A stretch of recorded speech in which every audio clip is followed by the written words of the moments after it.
২৬-এ এই নির্বাচনে যে কারচুপি বা দুর্নীতি হয়নি, এটি আপনি কিভাবে মেনে নিলেন?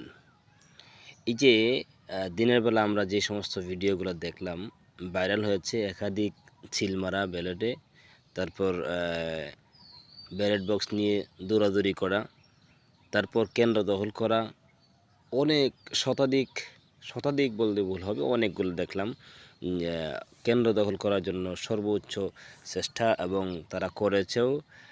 ওলামাদের উপরে আক্রমণ, হামলাও করেছে।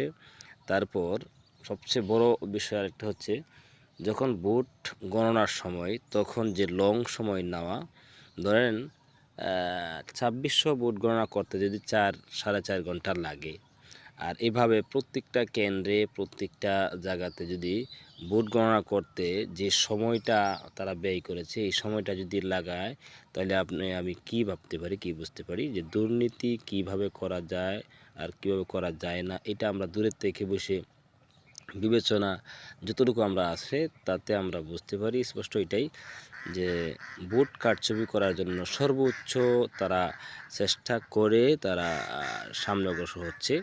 তাই আমরা দেখছি জিতা দলটাকেও হারিয়ে দিতে তারা সক্ষম হয়ে যাচ্ছে।